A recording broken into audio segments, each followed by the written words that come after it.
Alors, bonjour les amis. Alors, j'aurais voulu vous faire une petite vidéo concernant tous mes arbres fruitiers parce que là, c'est l'époque où tout est fleuri, où c'est vraiment magnifique.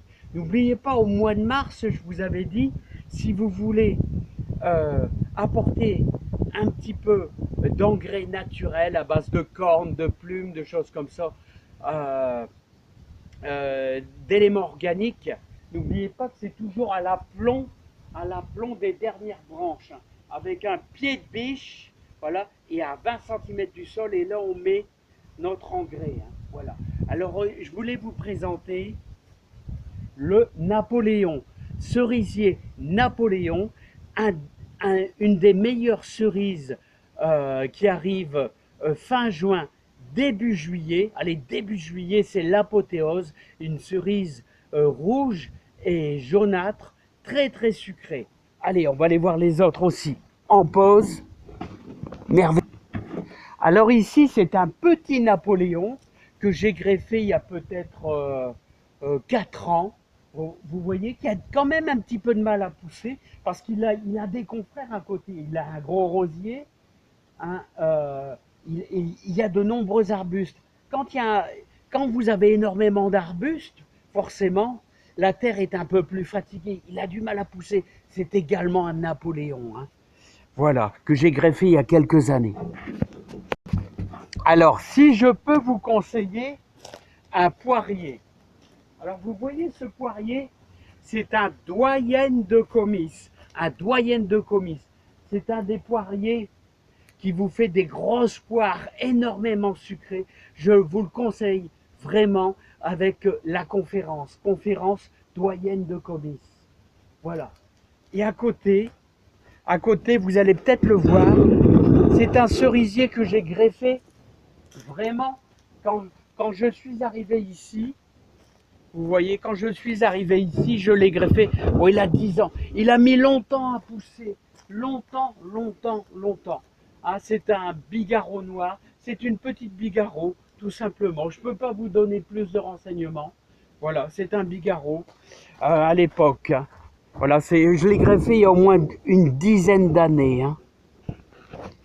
Alors ici, ce prunier, vous voyez, ce prunier qui nous fait des petites prunes bleutées, oh, un peu qui font quasiment 5 cm sur 4 de 4, 5 cm sur 4, une prune un peu bleutée, voilà, hein.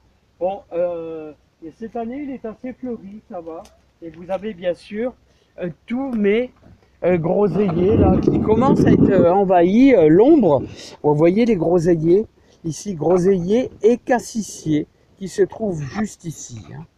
Et là, bien sûr, nous avons le fameux arbre à muguet. Alors ici, là, vous pouvez voir, on a 2 cerisiers. Alors ces 2 cerisiers, ce sont des copies que j'ai fait en prélevant des greffons, toujours à mes Napoléons. Voilà, Napoléon.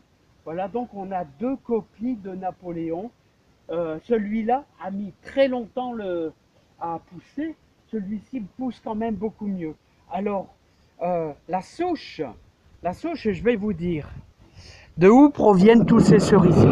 Eh bien, ces cerisiers viennent d'un cerisier à eau de vie, vous voyez, qui est quasiment mort, mais qui a fait énormément de drageons.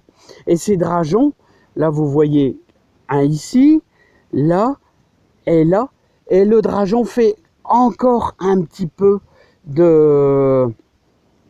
il nous fait des tas de petits cerisiers. Alors les drageons, comme je vous dis toujours, ce sont des racines qui remontent un peu à la surface et qui nous font des petits arbres qui sont, si on les laisserait pousser, ils vont nous faire des cerises à l'eau de vie, tout simplement, hein. Bien sûr, c'est la variété de petites griottes, voilà, hein. Il n'y a pas d'eau de vie, malheureusement, dans c'est à faire soi-même, hein. Non, non, non, non, il y a quand même un petit travail à faire si vous voulez réaliser ça, hein. Avec modération, bien sûr. Alors ici, là, on est dans un de mes plus beaux cerisiers. Alors, c'est variété canadienne, c'est un Sunburn. Sunburn, il n'y en avait pas beaucoup. Regardez comment il est. C'est magnifique, c'est vraiment magnifique. On est dans une période où tout est fleuri, c'est vraiment magnifique. Variété Sunburn, et j'ai copié ce petit là. Enfin bon, je crois que je me suis trompé, ouais. Ouais, voilà, je me suis trompé. Ce petit, c'est un Sunburn aussi. Hein. Il nous fait des branches de Sunburn, c'est-à-dire la greffe est juste là, vous voyez. Elle a quand même quelques années, là voilà la greffe. Tandis qu'ici, j'avais greffé enfant juste là. Vous voyez les greffes, mais maintenant on voit plus rien, hein. On voit plus rien, mais regardez, regardez, on voit encore la, les bourgeons ici et ici. Voilà, mais maintenant, hop, c'est devenu un petit arbre, bien sûr. Hein. Alors n'oubliez pas, vos arbres fruitiers, hein, s'il y a des drageons, d'anciens drageons, il faut toujours couper ça, parce que ça prélève la sève, bien sûr, de l'arbre. Hein. Alors, un des magnifiques cerisiers, c'est le fameux géant d'Edelfingen. Géant d'Edelfingen. Alors, c'est une cerise qui arrive plutôt vers le 8 juillet et qui produit une cerise un peu moins sucrée, mais par contre, qui nous produit une quantité phénoménale de cerises. Géant d'Edelfingen, une bonne référence. Voilà, mais moins sucré que la variété Napoléon. Moins sucré. Hein.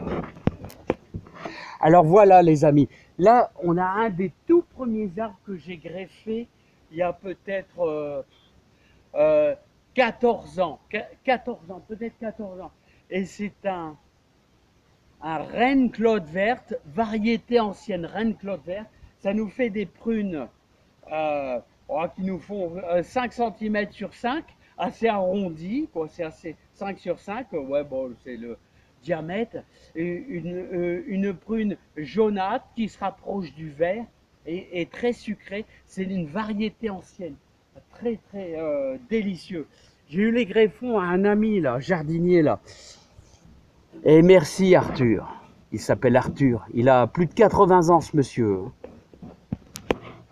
Alors ici, vous avez une belle branche de la reine Claude verte, mais celui-là, vous voyez, celui-ci, eh bien c'est la belle de Louvain. La belle du Louvain, c'est une grosse prune, hein, comme dirait ma belle-mère, les prônes de bidet. Les prônes de bidet. Voilà, belle de Louvain. C'est de la grosse prune, hein, je vous le dis, hein, violacée. Alors ici, on a un pommier. Un pommier. Alors ici, il est envahi de fleurs, mais c'est pas le moment. Hein. C'est pas le moment. Les fleurs, bon, c'est disons, allez, une grosse semaine, ça va être une explosion de magnifiques fleurs blanches et rouges. Et c'est un Jonagold. Jonagold, une sacrée référence. Jonagold, je vous conseille, c'est les meilleurs pommiers. Pomme à croquer, Jonagold, c'est super, magnifique. Alors ici, les amis, c'est un poirier qui nous fait une poire assez dure. Hein. Voilà, elle est assez dure. Hein, un Comtesse de Paris, moi je trouve ça assez dur. Et à côté, vous avez une référence. Il n'a pas beaucoup de fleurs. C'est un conférence. Un conférence. Il y a des années, j'en ai beaucoup. Il y a des années, j'en ai moins. Là, voilà. Conférence, c'est aussi une sacrée référence. Hein. C'est une super bonne poire. Hein. Alors, c'est un des tout premiers arbres que j'ai acheté, vous voyez. Hein. D'ailleurs, les deux poiriers, je les avais achetés aussi. C'est des poiriers qui ont déjà quasiment 17 ans. Et là, c'est un cerisier qui a aussi 17 ans à peu près. Voilà, c'est un bigarreau noir. Quand je l'ai acheté, c'était le bigarreau noir. Voilà. Par contre, ça, je suis incapable de dire. Il a tendance, vous savez, à se dégarnir au niveau de ses branchages. Ça, j'ai jamais compris pourquoi. Pourquoi il y a certains cerisiers qui se dégarnissent. Regardez, vous voyez, ça se dégarnit. Ça, je ne sais pas. Je n'ai jamais trouvé. Il n'est pas vraiment malade. Il n'a pas vraiment de chenilles. Rien. il a tendance à se dégarnir. Est-ce que c'est un manque de quelque chose dans la terre? Là, je sais pas. Franchement, je sais pas pourquoi. J'ai pas le même phénomène avec les Napoléons, géants des Dolphingen, Sunbird. J'ai pas le même phénomène. Est-ce que c'est un manque dans la terre? Je ne sais pas. Voilà, c'est pas évident, hein. Alors c'est une greffe que j'ai faite il y a quelques années. Vous voyez, j'ai mis quelques artifices parce qu'ici il y a des chevreuils. Voilà, et apparemment il en a réchappé. Alors c'est un prunier, hein, c'est Golden Japan que j'ai réussi à copier. Et le greffon, je l'ai pris là-bas au bout. Hein. Là-bas au bout, là, il est là-bas le Golden Japan. Là, vous voyez, c'est un Jonah Gold numéro 2. Voilà, très très bonne pomme Jonah Gold. Alors ici, on a un pommier Reine des Rainettes, ici. Alors ici, c'est le fameux Mirabelle de Nancy. Des années, je suis envahi de Mirabelle et l'année passée, presque pas. Pas évident, hein. C'est vraiment pas évident, hein. Alors à côté du Mirabelle ici, là, qui est sur votre droite, là j'ai acheté avec le pollinisateur, c'est-à-dire la reine Claude Doulin. La floraison est presque finie. Voilà, mais bon, il y en a certainement plein d'autres qui pollinisent. Voilà, parce que le mirabellier a besoin d'un confrère à côté, hein. À côté ici, je vous en parle souvent, c'est Golden Delicious. Et c'est un pommier qui me fait des pommes excellentes. Là, juste à côté, vous avez à nouveau un Belle de Louvain numéro 2. Voilà, il n'y a pas beaucoup de fleurs encore, hein, je trouve. Alors, une des prunes les plus sucrées. Si vous cherchez une des prunes les plus sucrées, je vous conseille la Reine Claude dorée. Alors là, il y a du chuc, il y a du chuc dedans. Reine Claude dorée, les amis. Ici, on a la prune de Bavet, qui est un peu comme une prune un peu verdâtre, qui fait 5 cm sur 5 cm. Voilà, tout simplement. Alors ici, on a notre fameux Golden Japan, qui est un haut de tige. Voilà, c'est un haut de tige. C'est déjà un arbre assez grand. Bon, bah, je vous conseille de ne pas prendre des hauts de tige. Vous voyez, ça c'était une erreur. Parce que bon, vous devez mettre une sacrée échelle pour aller chercher vos prunes. Et il faut prendre des demi-tiges. Je vous le conseille. Alors ici, c'est un pommier court pendu. Il est toujours en retard au niveau végétation par rapport aux autres pommiers, hein. C'est curieux, hein, court pendu. Alors vous voyez les amis, il faut toujours penser au futur.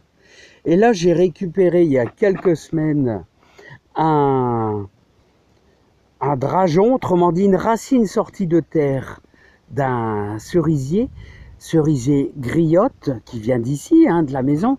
Le pied mère, enfin l'arbre mère est mort, mais il y a quand même des racines qui font des rejetons. Et j'ai récupéré ce rejeton.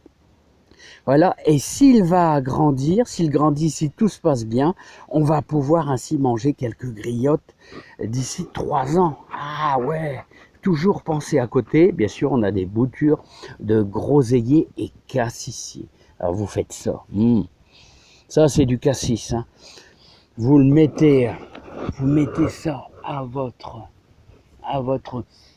nez. Le cassis, ça embaume sec, vraiment fort. Alors ici, on a encore une fois un prunier. Alors ce prunier là, c'est une Reine Claude verte. J'ai tenu vraiment à faire une deuxième copie que j'ai réussi il y a une paire d'années. Mon Dieu, il y a plus de 10 ans, hein. Voilà, on a quand même quelques réussites dans les greffes. Je suis pas très fortiche, mais bon, j'en ai quelques-unes qui marchent par-ci par-là. Et ici, un deuxième doyen de comice, un des poiriers merveilleux que je vous conseille vraiment. Doyenne de comice, c'est délicieux.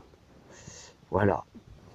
Et là, vous voyez ces bambous, là, ces mini bambous, là, qui montent quasiment à 4 mètres de haut. J'utilise pour faire mes décors. Voilà. Et puis, bien sûr, je vous avais toujours présenté mon énorme bouture de sol tortueux. C'est bien et c'est pas bien. Vous savez, je vais vous expliquer pourquoi. Parce que ça doit être un très bel arbre, mais il tire énormément au niveau du de l'étang. Hein. C'est bien et c'est pas bien parce qu'il sait pomper énormément d'eau. Et pour les poissons, voilà, c'est pas évident. Hein. Ah, ça sèche un peu. Alors regardez le doyen de comice là, tout en haut. Ça va être dur d'attraper les poires. Hein. Voilà. Ce que je peux vous présenter aussi, c'est encore une fois Reine des Vergers, envahie de fleurs. Mais je vous ferai voir ça plus tard. Hein. Ici, un petit peu mal en point, c'est le poire Williams. Poire Williams, c'est une poire qu'il faut se méfier. Vous savez, il faut la cueillir encore verdâtre parce que c'est une poire qui pourrit très vite. Voilà les amis. Bah, je vous ai fait bon.